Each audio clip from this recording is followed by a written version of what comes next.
this is my second time filming this, and I'm just getting really frustrated. The first time, I got interrupted multiple times by a phone call, and then I spilt my coffee everywhere, and when I mean everywhere, I mean like all over the desk.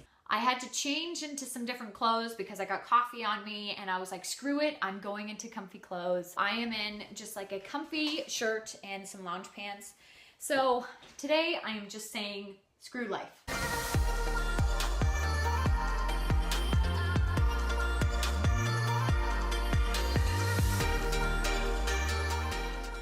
Hello everybody, it's Kristen here. Welcome back to my channel. So today I'm going to be doing my June wrap up.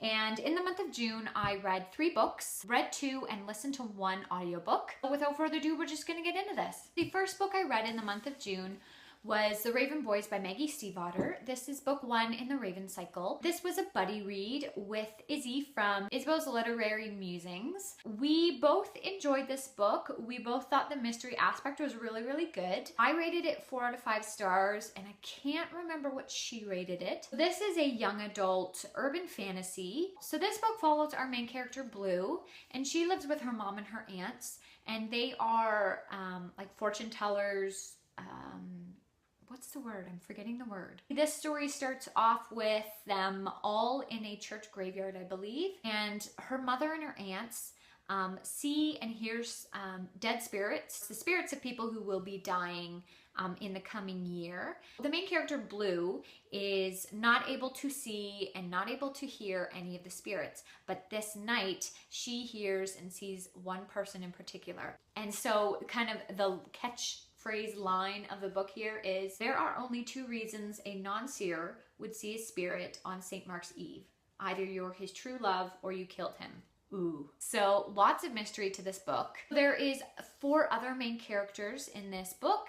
And they are the 4 boys, and they're on the cover, and it totally looks like a boy band cover. There's kind of a few things going on in the story which I really liked because it made for a little bit more of a complex plot. I like when things can interweave and, you know, things start connecting all together. I really liked the characters of this book. I felt like Maggie Stiefvater was able to write some really good characters. She was also able to kind of repeat a lot of information about the characters so you weren't getting lost and you weren't like, who was the one with the glasses? Who was the one with the tattoo? Who's the one who liked so-and-so? You were able to really get to know the characters through Maggie Stiefvater's writing. I felt like there was a lot of dynamics to the characters. I liked all the relationships. I also really enjoyed the plot line. There was tons of mystery to it. And as things started connecting, you're like, ooh. But I would say it only started becoming a page turner around halfway through the book.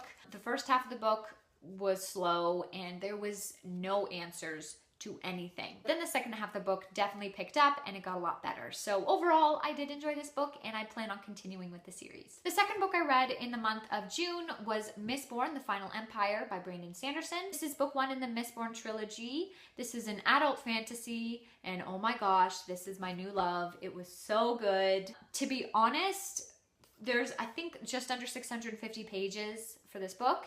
And for about 600 pages of the book, I was going to rate it 4.5 out of 5 stars. Honestly, that's a really good rating.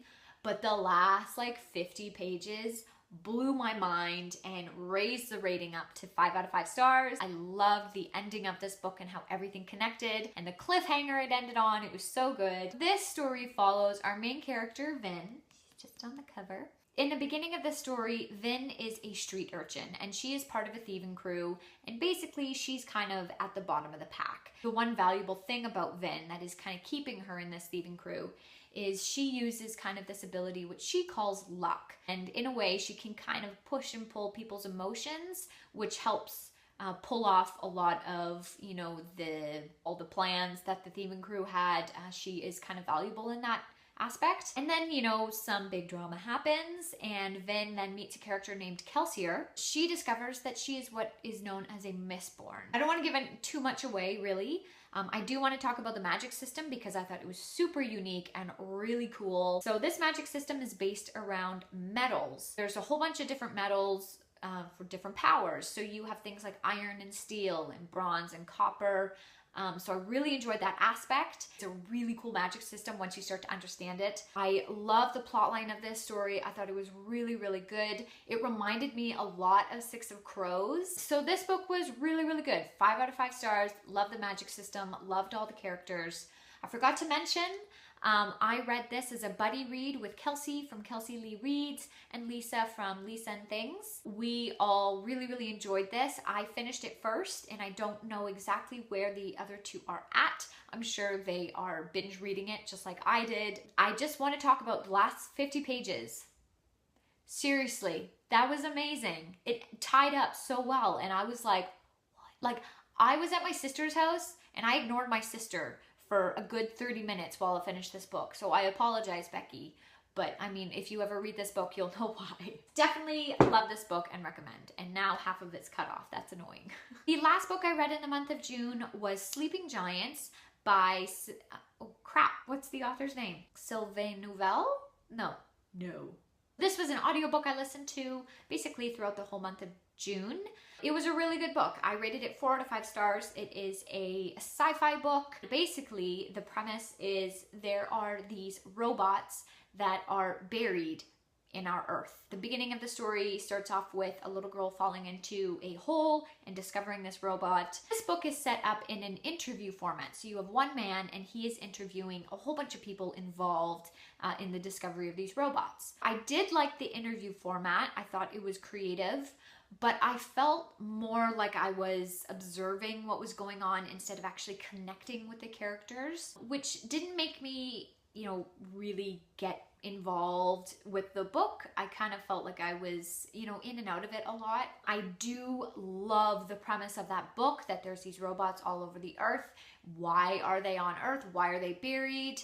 It seems like they've been buried centuries and thousands of years ago. So like what's going on? But to be honest, it was only really started to unpack and explain those kinds of things towards the last maybe hour of the audiobook. For the majority of the audiobook, I felt a little bit uninvolved. I kind of felt like there was no, something to really grab my attention or grip my heart in any way. Overall, it was written really well and I liked the story, but because of the interview format, I didn't feel like I could connect with the story as much. Maybe if I read it, it would be a little different. I'm not sure.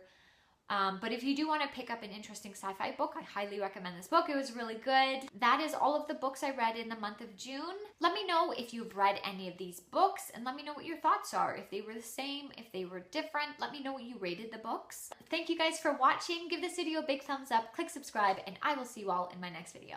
Bye!